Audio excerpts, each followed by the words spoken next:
और अब अयोध्या में रामलला की प्राण प्रतिष्ठा में बस एक दिन का समय बचा है और उससे पहले आज प्रधानमंत्री नरेंद्र मोदी तमिलनाडु के धार्मिक दौरे पर हैं।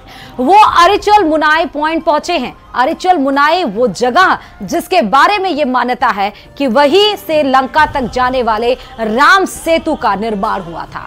प्राण प्रतिष्ठा के लिए प्रधानमंत्री 11 दिन का अनुष्ठान कर रहे हैं, जिसके लिए बीते 10 दिन से वो श्री राम से जुड़े देश के अलग अलग मंदिरों में दर्शन कर रहे हैं। महाराष्ट्र, आंध्र प्रदेश और केरल के बाद पीएम तमिलनाडु रामायण काल से जुड़े मंदिरों में आशीर्वाद ले रहे हैं। कल उन्होंने तमिलनाडु के तिरुचिरापल्ली में श्री रंगनाथ स्वामी मंदिर में भगवान विष्णु के दर्शन किए, कंब रामायण सुनी। दोपहर के बाद वो 4 धाम और 12 ज्योतिर्लिंगों में शामिल रामेश्वरम पहुंचे, जहां उन्होंने रामनाथ स्वामी मंदिर में शिव जी की पूजा की और बाद में प्रधानमंत्री ने समंदर में डुबकी भी लगाई और 8 भाषाओं में राम कथा भी सुनी। आज ये 5 तस्वीरें बहुत भव्य राम सेतु की पूजा करते हुए प्रधानमंत्री नरेंद्र मोदी नजर आ रहे हैं। दूरबीन से समुद्र का दीदार कर रहे हैं। यही वो समुद्र है जहां से भगवान राम के निर्देशन में राम सेतु का निर्माण हुआ और साथ ही पीएम मोदी का अनुष्ठान की वो तस्वीरें भी आप देख रहे हैं।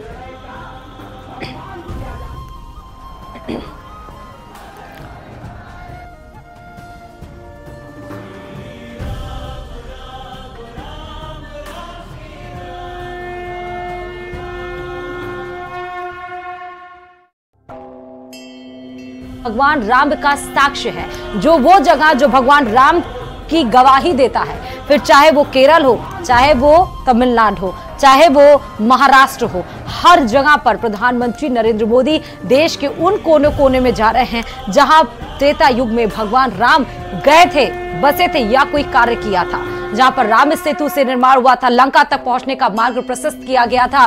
भगवान राम के निर्देशन में वहां भी पहुंचकर दूरबीन से जायजा लिया और साथ ही तमिलनाडु के मंदिर में विष्णु पूजन भी किया, शिव मंदिर भी गए, शिव भगवान की भी पूजा अर्चना की और अब रामलला के प्राण प्रतिष्ठा में कल प्रधानमंत्री नरेंद्र मोदी शिरकत करेंगे।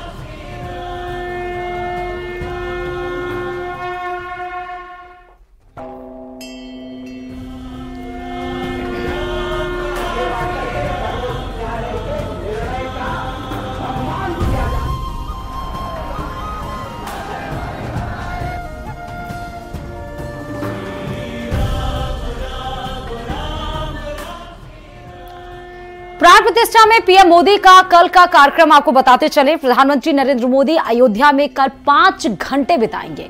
22 जनवरी सुबह 10:25 पर अयोध्या एयरपोर्ट पहुंचेंगे प्रधानमंत्री नरेंद्र मोदी। उसके बाद 10:55 पर हेलीकॉप्टर से राम जन्मभूमि परिसर पहुंचेंगे।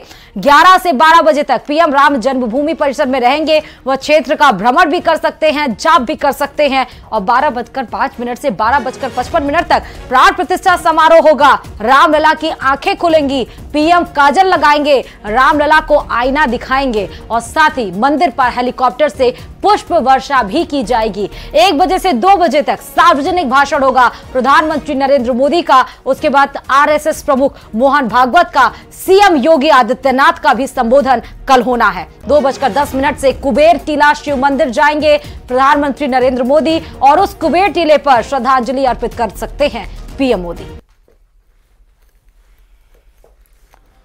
तो 10 बजे से श्री राम जन्मभूमि पर आगमन कल प्रधानमंत्री नरेंद्र मोदी का हो जाएगा। एक तरफ तस्वीरें आपको हम तमिलनाडु की दिखा रहे हैं, जहां पर आस्था की डुबकी में और जाप करते हुए नजर आए। 2 दिनों से तमिलनाडु के दौरे पर प्रधानमंत्री नरेंद्र मोदी और कल रामलला का जब प्राण प्रतिष्ठा होना है 22 तारीख वो है, तब मिनट टू मिनट कार्यक्रम आपको पीएम मोदी का रूबरू करा रहे हैं। कल 10:25 पर अयोध्या की धरती पर प्रधानमंत्री नरेंद्र मोदी पहुंच जाएंगे और उसके बाद 10:55 पर उस स्थल पर पहुंचेंगे। उसके बाद फिर जब प्राण प्रतिष्ठा होगा उस समय कपाट खुलेंगे, आंख से जो पट्टी बंधी है रामलला की मूर्ति पे वो हटाई जाएगी, काजल लगाया जाएगा, उनको आईना दिखाया जाएगा। संबोधन भी प्रधानमंत्री नरेंद्र मोदी का कल होना है। और प्राण प्रतिष्ठा समारोह से पहले रामनगरी पहुंचने के लिए राम भक्त अनोखे रंग में रंगे नजर आ रहे हैं। युवा दिल्ली से अयोध्या तक का सफर साइकिल से तय कर रहे हैं, जिनसे बात की हमारी संवाददाता प्रियंका ने। बेहद खास से और भक्तों का अलग अलग तरीके से उत्साह दिखाई पड़ रहा है। लोग अपने अपने तरीके से प्रभु श्री राम की भक्ति में लीन है।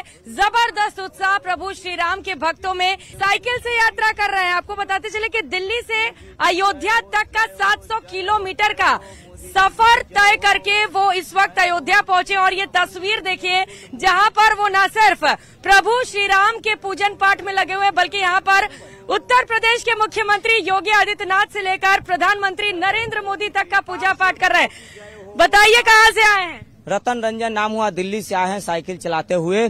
और प्रभु श्री राम मेरे सपने में आए थे। उन्होंने कहा कि कहाँ मुझे मंदिर ढूंढ रहे हो, मैं तो साक्षात पृथ्वी पे मोदी जी और योगी जी के स्वरूप में विराजमान हूँ।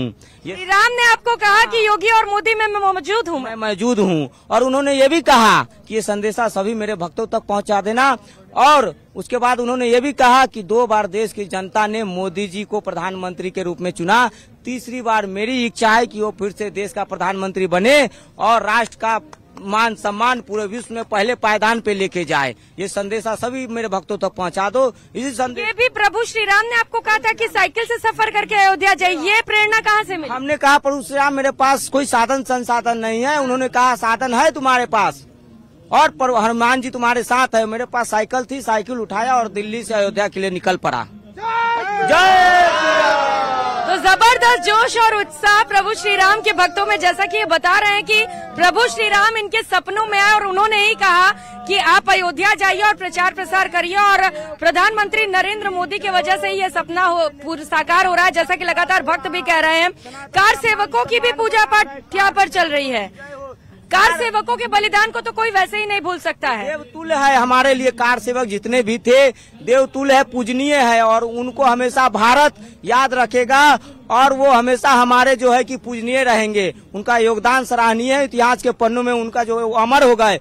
और कार सेवकों में सबसे बड़ा योगदान मोदी जी का भी है। देखिए कार सेवक के रूप में मोदी जी उस समय संघर्ष के दौर में आडवाणी जी के साथ और सभी कार सेवकों का मनोबल बढ़ाते हुए कदम से कदम मिला के आगे चलते थे। देखिए मोदी जी कार सेवक के रूप में मंदिर की लड़ाई में जो है सबसे आगे रहते थे। तो मोदी जी का जो योगदान है और योगी जी का योगदान, उन्होंने पूरा अपना जीवन राष्ट्र के लिए समर्पित किया है और ऐसे सच्चे राष्ट्रभक्त हमारे लिए पूजनीय है।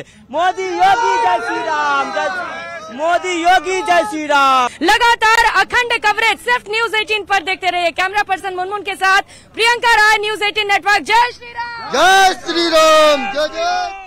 कहते हैं कि राम रूपशाली हैं, राम धर्म का प्रतीक है, राम सच्चे हैं और पराक्रमी हैं, राम साधन का स्रोत है।